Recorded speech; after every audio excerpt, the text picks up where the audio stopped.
We'll try not to be very superficial and go with more. Well, not about looks, more about substance. Well, we'll see. We'll see. Yeah, we'll see. Hello everyone, my name is Tony and this is Maria. Hi, hello.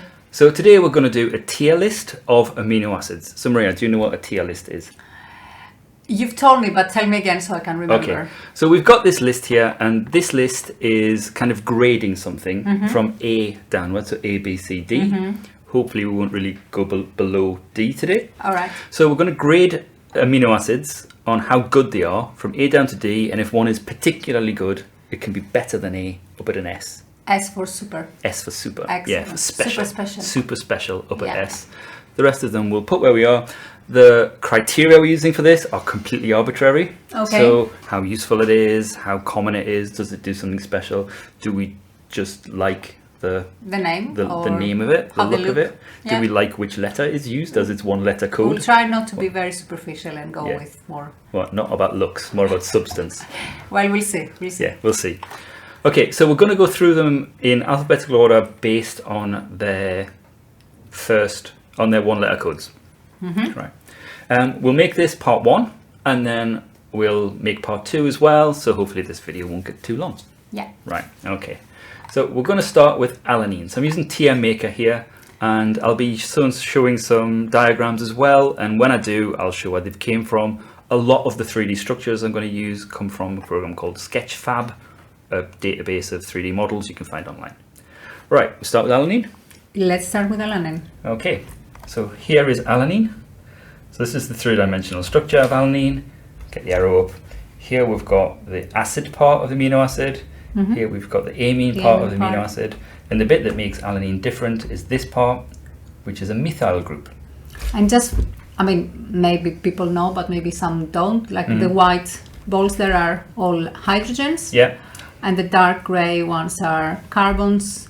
Reds are oxygens, and the blue is the nitrogen. Yeah. So, what do you think of alanine? I'm not get excited about alanine. I mean, it doesn't excite me a lot, but it is very useful because it's used a lot in experiments. Yeah. So whenever we want to mutate something into something that has a specific function and want to check, oh, is that important there or not, we usually tend to replace it with alanine. So it's not special on its own right, but actually it is very special in the lab. So I would put it quite high, but not possibly in the A's. But I would say that it's the like plain white bread of amino acids. Yeah. It doesn't do anything special. It's there. It does a job, but nothing flashy. But like you said, because it's quite short and it's got quite a basic, not as in basic chemistry basic, but uncomplicated side chain. Then if you replace another amino acid with alanine, you're making it more simple, taking away normally any functionality usually, or that's the aim of the experiment usually. Yeah, so it's important, it's useful, but it's boring. I would say either a C or a B. Yeah. Shall we be nice to start off with? Yeah. Or shall we be? No, let's be realistic. Yeah, let's put alanine in a C. Yeah, I agree with it. We'll put alanine in a C. Okay. Okay. So now we're going to move on cysteine? to cysteine. Yes. So here we've got cysteine. So you can see that the basics of it, the alpha carbon, in this case it's brown, not grey, but then we've got, this is the acid group, this is the amine group. So the bit that's different from alanine is here, we've got this sulfhydryl. Can I also mention here that this is a slightly different way of representing, because in the previous structure you could clearly see the double bond. Here you can't. It doesn't mean that it doesn't exist. Yeah. It's still there, the double bond with the oxygen, but it's just a different way that people have drawn this molecule. Yeah, so these molecules, I'll put them on the screen where the actual link is, but I've just chosen them. I've just chosen what I thought was the best representation for us to look at. Yeah, but the yellow here you said is sulfur. So this is sulfur, And it's at the end, it has a hydrogen attached, so it has a thiol group. Yeah. And that makes it really, really important, actually. Yeah, I completely agree. And why does it make it important? You want to say? Okay, disulfide bonds. Yeah, it forms disulfide bonds, so it will bind with another sulfhydryl group that's either somewhere else in the same protein or in a different domain. So that will stabilize the protein. That will allow different domains to come together stably.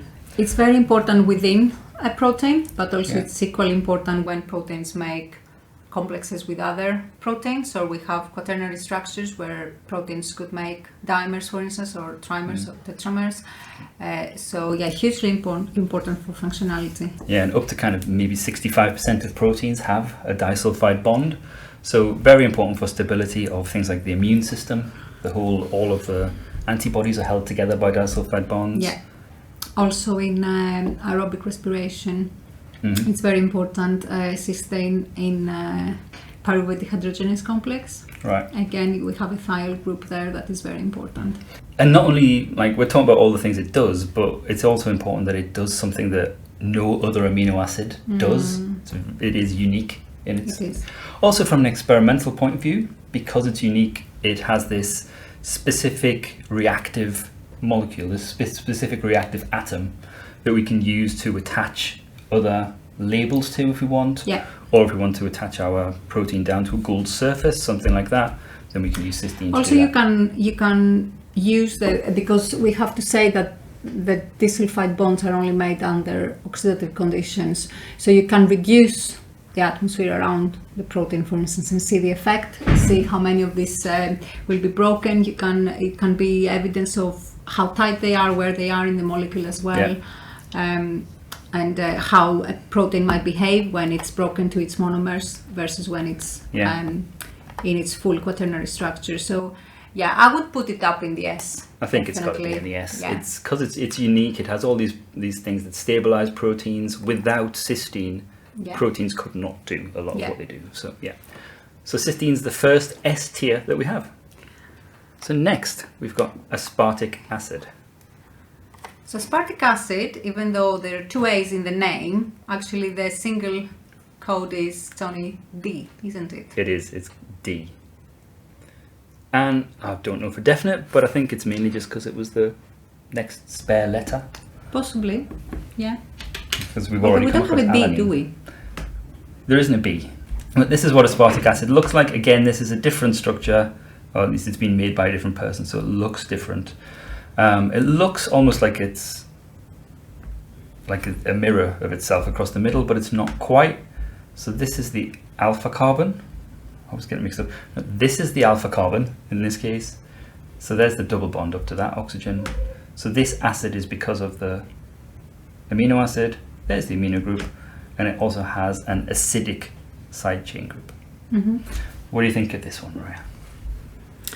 I think it's quite important. I wouldn't put it in the S, No. but aspartic acid, it's quite easy to distinguish as well when you see it drawn. So I find I quite like it for this reason. It's easy to spot an acid because of this double bond OH.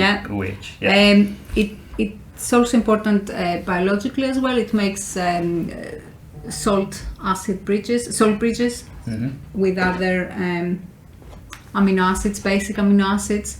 So we see that as a player in quite a lot of biological molecules close to the active site as well. There is aspartic acid is quite present in the active sites of proteins. So I would have it as an A or a B. I think I would agree there. It's often found in an active site. It can be charged. It can be protonated depending on what it's going to be doing. So it can accept and give up protons. I think it's probably pretty important. Are we going up to A with it? Maybe a B. Maybe not an A. Not quite like topish, but it's a bit more important. Where is it? There we go. Aspartic acid, we're going to stick in a B. Okay, then next we've got its kind of counterpoint, glutamic acid. It's very similar to aspartic acid, isn't it? But actually, because it's longer, it's a bit, you don't see it as much. Yeah, it is very similar. It's just got an extra CH2 group inside which causes some steric hindrances, I imagine. So you don't see it so much in active sites, and so even though it is present and can still make salt bridges and stuff, I don't think it's as important. Yeah, I feel like it's not as important in a protein, but it does taste nice. Okay. Yeah, so because glutamate, so the charged version of this, sodium glutamate is what gives you the umami taste. And the reason it does that is because it's kind of, it gives you that meaty taste because it's from proteins. So things that are high in protein have that moreish taste, and that's because of sodium glutamate, which is this amino acid, basically.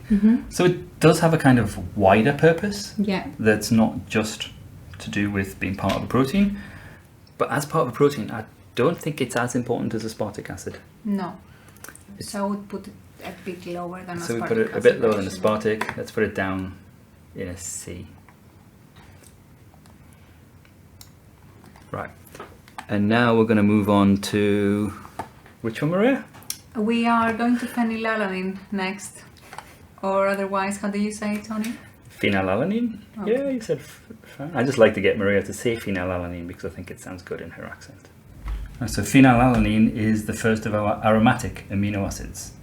So again, here is the part that makes it an amino acid, CH2 group, and then here we've got this 6-membered aromatic ring. What do you think of phenylalanine? I like it. I like that it has the aromatic group. It's hydrophobic. Yeah. I don't know, It opens like up phenylalanine. that it's the first one that, because it's got this aromatic group, it can do pi stacking. So it opens up a different type of bonding that you might get inside a protein. As a aromatic amino acid, it's probably not the most interesting of the aromatic amino acids. It doesn't have such important function. Yeah, so it's not kind of top tier, but I think I probably do have a slight soft spot for the aromatics anyway, just because. Yeah, I don't know, kind they of fun. just look pretty. Yeah, they look pretty. I said that we won't be shallow, but here I am. Yeah, they've just got these nice little rings. Yeah. It's easily recognizable as well. It's easy for a student to remember, for instance, how to draw them. Yeah, well, this one definitely, compared to the other aromatics we'll come up with, this one is definitely the easiest one to draw. Yeah. So I don't really know much about what it does inside, other than kind of just sitting in hydrophobic pockets. Maybe it's involved with binding of some other aromatic molecules, might bind through pi stacking, but I don't know. I kind of feel like it's better than alanine, more interesting than alanine. Shall we put him in a B then? Yeah, stick it in a B. Yeah. We don't have any A tier yet. No, yeah. See if we get there. We don't. Right, what we got next? Right, next we have the little we one. have glycine, the little one as we The call it. little one. The little one. Can we put that in A? Or just to make it, just because it's the little one. You just think it's cute. I do think it's cute, actually. It is very cute. It's really as simple as it gets, isn't it? It's hardly even really much of an amino acid, so... It is an amino acid. It is an amino acid. It's literally just an amino acid. There's the acid group, there's the amino group, and other than a hydrogen, it doesn't have much more of a side chain. Yeah. So yes, it's cute. It's cute, small. but it's also important. It is. Yeah, it plays very important in the shape. Yeah. And we know shape and function, they go together. Yeah. So it allows all these tight turns. Yeah, so without having a big group on it, it means it's got a lot more conformations that it can make. And because it can make so many conformations, like I said, it turns up in tight turns. Anywhere where you need any kind of a lot of flexibility in a protein, and you see a lot of glycine is in there. So it's important. And it is the most simple amino acids. I think that it's quite special on its own right. Yeah. Because of that. It's not. And since we don't have anything at the A, shall we put that in the A? I kind of felt like going into this that glycine would be down there somewhere because it's not very interesting. But I do think it's important because of the flexibility. I think so. So yeah, I'm happy to put it in an A. This is not a very objective way of making a tier of amino acids, but I don't think there is such a thing as an objective tier list. True. And if there was, I would refuse to do it. So next we have histidine. Okay, histidine. And straight away I would say histidine should be in the A on the S. What do you think? We're just jumping straight in there? Yeah, I think so. Right, so here is histidine. I think I'm going to straight up agree with you. It's got to be up there because it's really, really important. Yeah, right. For many reasons. Yeah. And it looks quite interesting. It does look interesting, which makes it a little bit more of a pain to draw. It does. It is almost like how do you say? If it was a costume part, it would have been disguised as an amino acid, but it's not. As an aromatic Right, molecule, okay, but it's yeah, not. Yeah, so it's not aromatic, but at first glance you might think it is. Yeah. Yeah. Exactly. Yeah. So What is its superpower? its superpower is that it has a pKa or pi, shall we say, of around 7.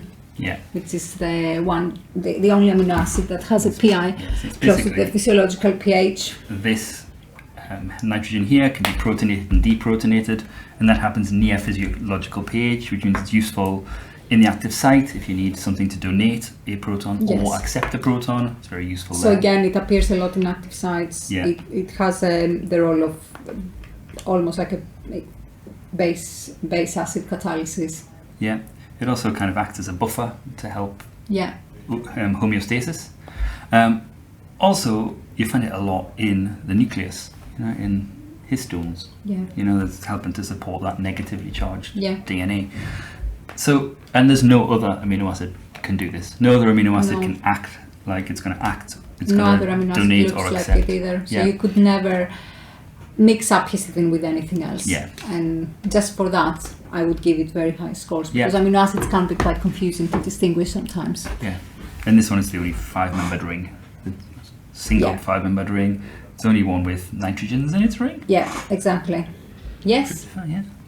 Yeah. No, there's one. Yeah, but there's One nitrogen. Anyway, we'll two, get into that one later.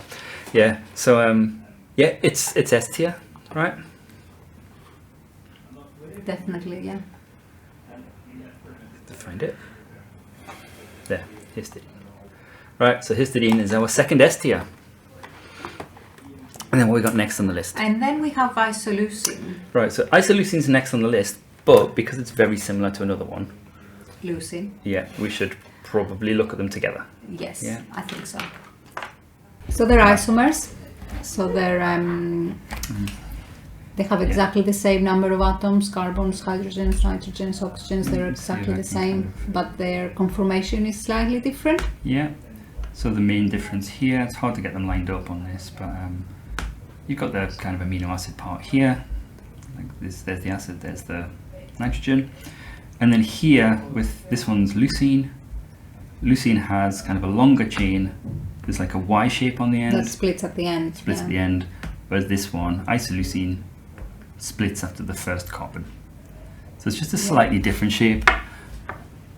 They both have the same purpose. Yeah, they have very similar properties as well, don't they? I think you could easily, I say that, but in most situations I think you could mutate one with the other and you wouldn't see a huge effect. I think isoleucine's slightly bulkier, so maybe if there was really tight hydrophobic packing, maybe it would affect that. But they're still going to do very, very similar jobs.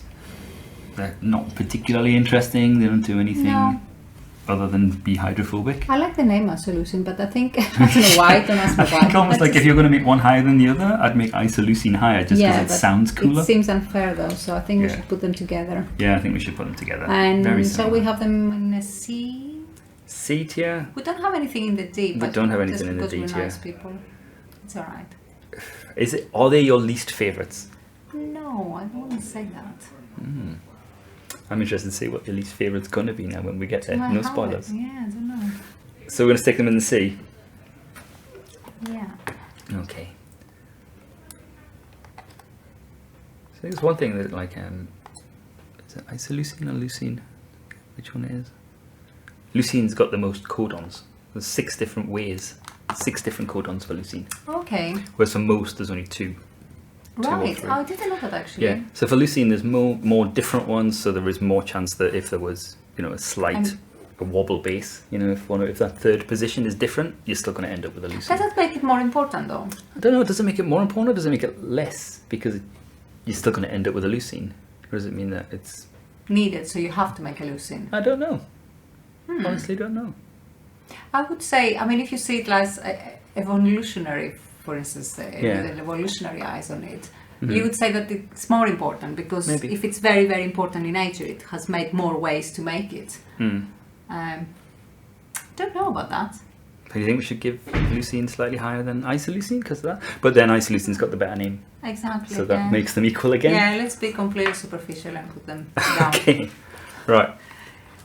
So that's leucine and isoleucine. So now we're on Right, to so we have another L, lysine. lysine. Now, I like lysine. And again, don't ask me why. No, that's what we're here for, Maria. Why? Why?